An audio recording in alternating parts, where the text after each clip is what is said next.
I want to read some of these things a little more quicker. Okay. Christian said, hi. Karen said, I went to a what is it? Pescatarian. A pescatarian. Oh no.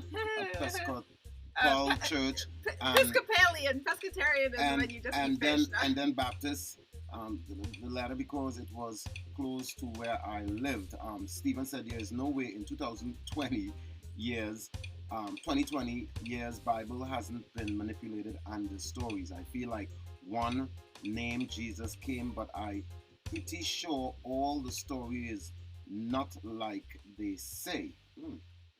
Karen said, I think I did not pay enough attention in my class because I don't know any of that. She was Baptist. Why she said that? Mm-hmm. Stephen said, and religion is pure of business. It's about business. Keisha, big up yourself. What's up? Hey guys, Happy New Year, my love. Big up yourself. Happy New Year. Yeah, no, I hear that. You know what I'm saying? Like we didn't celebrate Christmas and celebrate any type of holiday. Yeah, I think that's maybe why I'm like that now too. Maybe. Yeah, I say that, like, and now some of my family, or most of them, celebrate like we had a time in our family where we didn't, because it was like, you know, they showed us where it came from and that it was a pagan holiday and had a really bad meaning to it, so we just didn't celebrate holidays like that. And then they kind of like got more relaxed in it, and they, with the younger kids and the grandkids came along, then they started celebrating again. I never did, but I'm like, and that influenced me, because I'm like, not when you learn, to me, when I learn something to be true, I don't, you know, I can't unlearn it. But did you guys believe God was Jesus? I mean, Jesus was God? Yes, we, like I said, Baptists believed in the Trinity. Muslims don't believe that, though. No. Muslims don't believe, Muslims just believe Jesus was a Messiah, a prophet, just like any other messiahs and prophets. Yes, yeah. So everybody used to go to church like once a week, twice a week, 3 times a week. Thing. We would go 3 times a week. We would go 2 times a week. Yes, we did 3 times a week, and like the Sunday had 3 services all in one day. Ooh. So, you know, it was a lot. And then also we went to private schools. Big up Dorothy. Private Christian schools. And our church offered Bible lessons, and we would do that to a next day. Right. And like, I think our pastor, first we would have it in the church, and then the pastor came to our house, and we had these like. Wow. Wait, he will come to the house? Karen said, what I meant before is the beliefs of a particular religion. I couldn't tell you the details. Oh, okay. Oh, yeah. Dorothy just joined us. Pick up yourself, Dorothy. We talking about why did Monica and I leave the church. Well, and then let's get into... And Karen said, I went to Sunday school and Bible school in the summer. Oh yeah, and that's another thing we had. We had vacation Bible school, and we did that. We did that in the summer. That's the thing. Like, our life was just filled with religious experiences, you know. And I find that, especially in my other siblings, because I was born open-minded. Your mind was open? Yes, it was. Did they put it back together when you were born? No. It's still open. That's how I have to wrap my head. Got you. So I feel like I had an easier time doing my own thing type of thing. But my sisters, I feel like being that religious, it caused a lot of, and I think the word that they like to use a lot is guilt. Like, everything that they see is like a guilt thing, like, oh, because in the back of their head, it's like, oh, is this going to send me to hell or not? Like, type of thing. And I don't feel like that's cool. But let's get into why we left. Well, I think we're just going to gradually go into it. And why did you leave? I definitely want to constantly keep on reading people's stuff, because I don't want it to go too far and we switch subjects and, certain points, and people are making points. I remember making crafts at summer Bible school. That's it. Okay.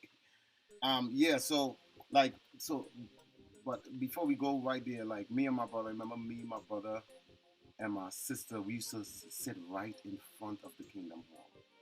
Mm-hmm. And my mother used to always make me and my brother get up, and she would turn us around and fix our pants down.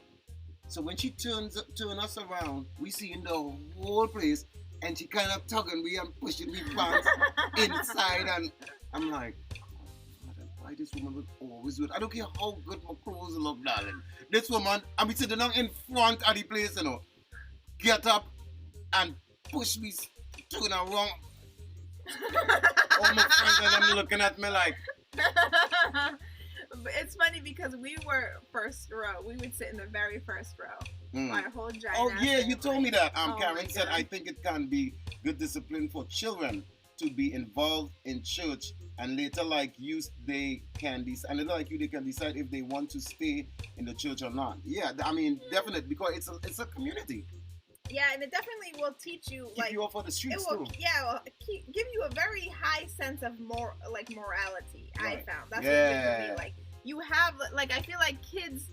I mean, I feel like naturally you have your own sense of morality, obviously. But when you're in a church, you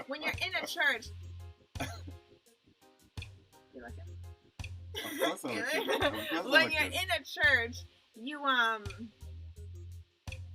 it's like heightened. A community. You know, it's heightened. So it's like, yeah, I feel like it's good for kids because they're going to have this heightened awareness of what's right and wrong and really think about like severe consequences. However, I feel like there's a point where you have to kind of like lay off on kids because then it could become like a more, I want to say brainwash, Nina, but you know what I'm saying? Like a more brainwash type of thing. And Nina, then big up yourself. They can't then like if you're going to put your kids in church, I would suggest that you go in there with a sense of telling them like you can choose your own thing, but for now this is what our family's going to do. But don't, because then if they get really into it, then you know it might not be them choosing what they actually want, and you know it might become confusion. That's where I feel like you need to have a balance if you do want to put kids in church. Like you don't want them to be confused. Like later on, like when I grew up, I was confused. I was like, oh, I really feel like I need to go venture, but I'm like, I feel like I can't because I'm a Baptist. I need to say Baptist, and you know that type of thing. So it was a bit confusing, you know. And even like for my other siblings, like they still or my friends that went to the Christian school, they still have conflict because it was so set. Like this is the way, this is the only way, this is the right way. Karen said yes. It sounds like it can be too much in some situations, or family interaction was not that strong. Yeah. I did not like going door to door. Oh yeah, that's a big Jehovah's Witness thing. See, we did door to door, but not that much. I not like that. Like it, we did street preaching. Oh, cool. give me door to door. Give me door to door. Okay, so listen to this. Sorry to interrupt you. So there was this festival that would happen around our church. It was the Autumn Fest. So it was like they would open this park and they would have like rides and like people would like put up their little shops and things like that, and it was like really, it was fun. It was like, or they have like candy apples, like it was a fall type of festival. And so we would go, my church would go to the entrance of it. So while everyone's coming in there, and they would street preach, and they would like be talking about going to hell and sinners and all this stuff. Oh my God! And so the men would be preaching, and then the women, I think we even sang too. We'd be out there singing hymns and shit, and we'd be passing out tracts. They call them tracts. It's like a little pamphlet to tell you about the Baptist religion and like how to save your soul and all this stuff. And so all the kids would be passing out tracts and stuff while there's people screaming about hell, and oh my god. Are you bugging me right now? Yeah, and it was such a natural thing to do. Like my sisters were shy, so they didn't like that, but it was like it was like to us as kids, that's what I'm saying, it could become brainwashing. Like it's not normal to go onto the street and scream that other people are going to go to hell for whatever reason. So I'm like, that's why it can be brainwashing, because we were just like naturally, we're going street preaching, gotta pass out tracts in our long dresses to the floor and think, you know, it's like, I don't know, it's, you know, that was intense.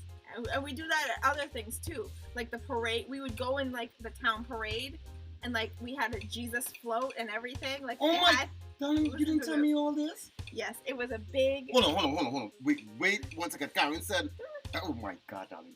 Karen said what? It sounded like the Hare Krishnas. Oh, I think of them as street preaching when I have seen them in Boston at public events. Look at how I can read that from you. I've read that from there. Yeah. Okay, I mean, that's good. That's good. Yo, darling, what about the Okay, so we had a float, which you go in parades and you see floats. It was this big Bible. I'm talking like what? Like a float size. It was a big size float. So I can't really give you perspective, but just imagine a float you see in a parade, a giant ass Bible, and it said Holy Bible, and it had to say the KJV 1611 King James because we didn't want anyone thinking that we were NIV. That same church? Used in churches. Same church? Yeah, same church. He went to my church. No, we visited. We visited. I didn't go to the people in their church. Yeah. We visited. Wow. So it had a big Bible, and then it was like because there was a track that had this art on it, and it was the Bible, big Bible in the middle, and then it had certain verse on it, but it had like a cross. It would make like a cross, and the Bible part was the arms, and then oh my God, and then the cross was the rest of it, and it was like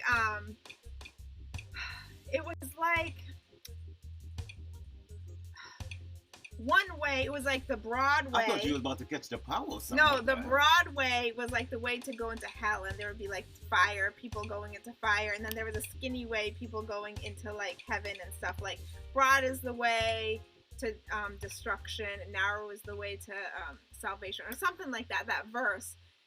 So it was like a hell and yeah, and we would go into this parades, and we would pass out tracts. That's crazy. But it's surprisingly enough, because our church, so Blackstone is a small town. There's a few churches in Blackstone, most of them being Catholic. But people would know us, like they're like, oh yeah, that's like, oh like, yeah, you guys are the crazy like guys. No, like they would relate to us in a sense, like, oh, this is our town church. Like when we went by, like some people obviously wouldn't like us, but they're like, oh yeah, the Blackstone Church, like like they appreciated us as a member of their community. So it wasn't as bad as it could have been. So do that church do that now still? No, it's I feel like the church has I feel like the pastor has maybe like, I don't want to say calmed down, but like, some things when you're younger, you do stuff and you're like, oh wow, that was like a bit extreme. I could Tracy, big up yourself. Susan, big up yourself. He kind of relaxed himself, so. Yo, that is a crazy story. You guys outside with floats, Bible with a big Bible, preaching to people, telling people that they will go to hell. Yeah, I rather go in door to door. When I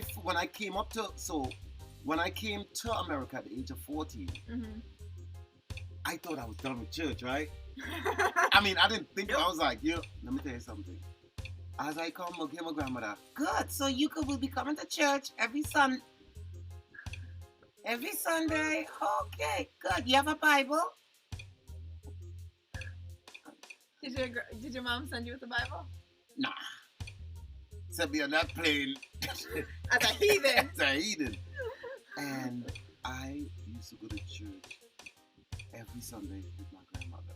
My uncle used to go for a few Sundays, and then he kind of got older. He kind of put me in his place. I see. And, I fresh off of the boat, so I can't tell my grandmother, no, I ain't all going away. I'm 14 years old. I ain't paying no rent, you know what I'm saying?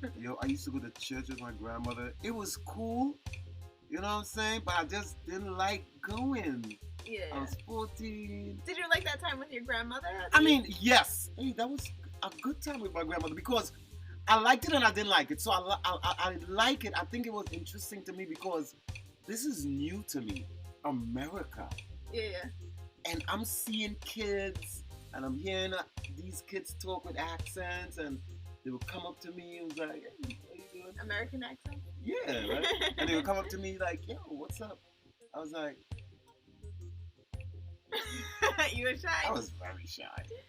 But so it was like an experience for you. Yeah, I was very quiet, you know what I'm saying? So, and anytime I say something, I may be saying, what happening? Or something like that. What's up? What happening? I think I would say what's up because they say what's up, right? Uh-huh. So it was good, but yet I didn't like getting up early and going and my grandmother half sleeping all the time. And what she half sleeping and oh yeah. And she might clap the wrong time when the man say, I know nobody don't love the devil. Oh yes I do. And she gonna go back into her sleep. And you can nudge your grandmother, you know. You know, she get up and catch the power the wrong time. Amen. Oh my God, my church was a. You guys used to catch the power and stuff?